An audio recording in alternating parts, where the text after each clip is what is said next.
Inflation skyrockets. Let's have a look.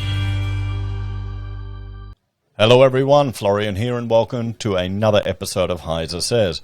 Grab your stein of coffee because, well, inflation has skyrocketed. I don't think this is going to surprise anyone at all.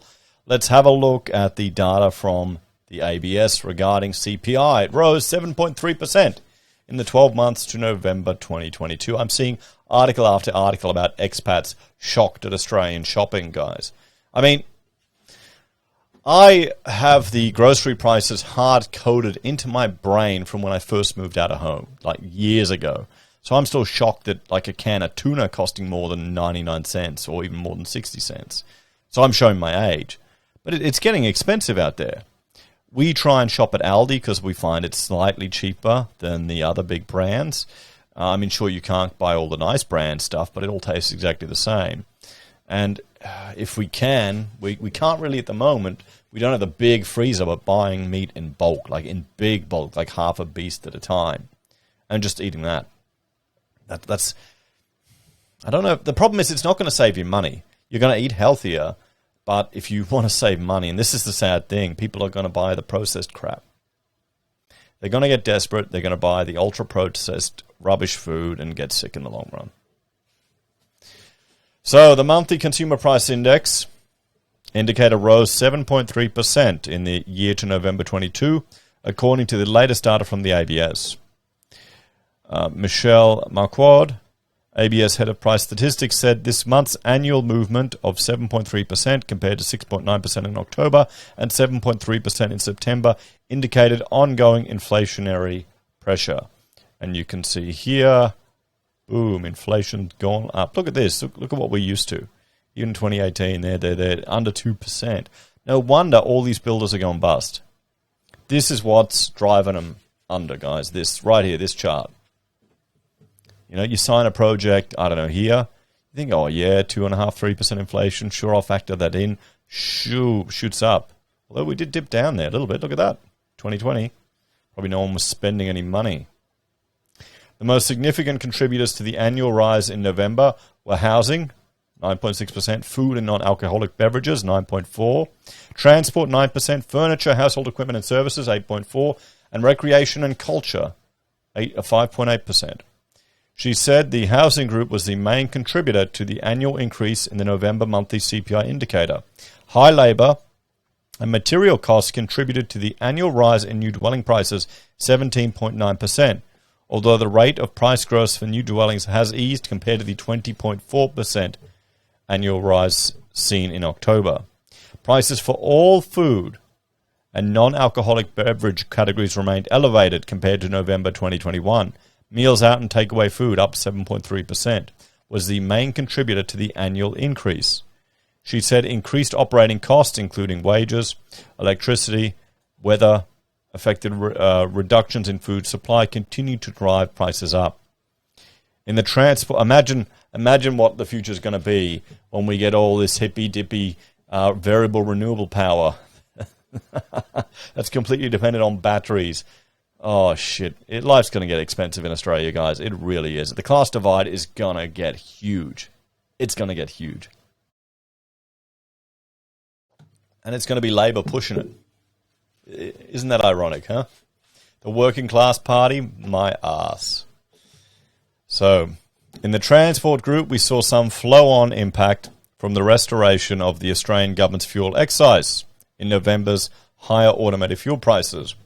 These rose 16.6% in the year to November, up from 11.8% in October. Well, here's the thing. Get rid of the taxes. Maybe government should reduce services, reduce the cost that they impose on citizens, then reduce the taxes. So rather than funneling all this money through the government bureaucracy and just chipping away at it, people can keep the money in their own pockets. Isn't that a novel concept? There's so many hidden taxes that the average punter doesn't even understand that they're paying. I'm sure if they had to pay their own taxes, people would change their political preferences. That's why we need to get rid of pay-as-you-go, make people pay themselves every week. They need to write a check to the ATO. I know that's never going to happen, but still.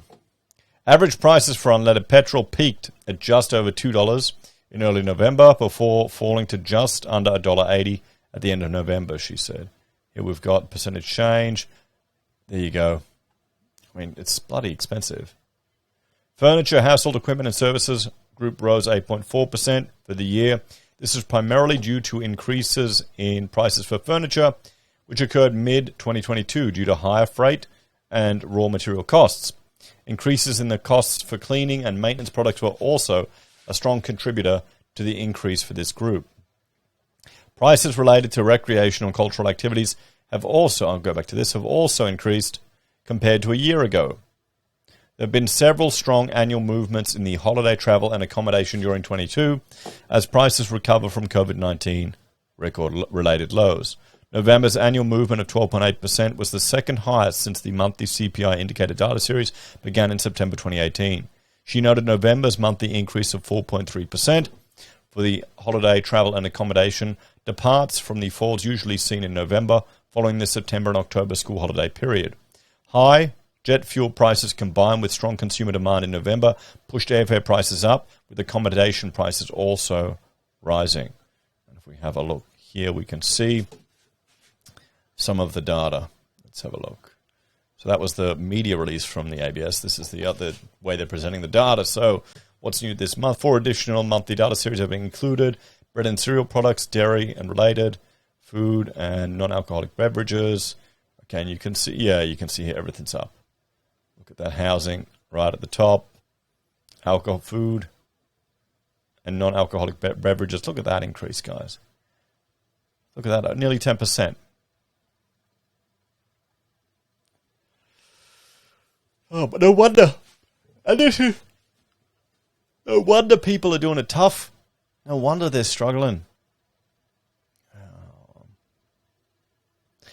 Where's energy? When are we getting our free money? Wasn't Albo going to cut power bills? I mean, this is the thing. The politicians can promise all this bullshit, and punters will believe them naively. They'll believe them, or maybe it's just desperation and hopium that's causing them to vote that way. And there you go, guys. New dwelling prices and rents drive the increase in housing. Oh, let's not get started about rents, guys. It's just, there's horror stories coming out right now. I think I saw a post on Reddit someone had shared, where, maybe I can find it, where a property was cancelled. A property inspection was cancelled. It was 100 people had rocked up for the inspection, or were booked in for the inspection. And they were saying, well, we're going to have to cancel now because we've obviously priced it too low. We've priced it too low because so many people showed interest, so we're going to reevaluate and relist at a higher price. Queensland. Rent prices increased further this month, annual rise of 3.5%. I mean, really? Yeah. High input costs and supply issues impact food prices. Yeah, there you go, guys. Higher excise tax increases automotive fuel prices. This is purely taxes. The amount of taxes we pay on fuel. The average punter gets that now, don't they? You think they would. So, guys, no surprises here. Let's have a bit of a talk. So there we have it. Inflation is, back up again. We'll have to see what the December data is. There's, of course, concerns with these high numbers that it's going to cause the Reserve Bank to increase the cash rate again. I don't think any of us would be surprised if that happens. Have you noticed inflation? And what suggestions or tips would you give to people to save money? Pretty much just cutting out luxuries, really. Eating less. Maybe that's it. Shopping at Aldi. We find it's cheaper, even cheaper than Costco, at least when we looked at on a per weight basis. Anyway, take care, guys. Have a great day. Check out my other channels, Heiser BIM and Heiser Does. And if you're a fan and want to support us, you can financially. Or you could use our referral links, buy our merch, or call us if you need an architect. Take care, guys. Have a great day. I'll see you in the next episode of Heiser Says. Bye for now.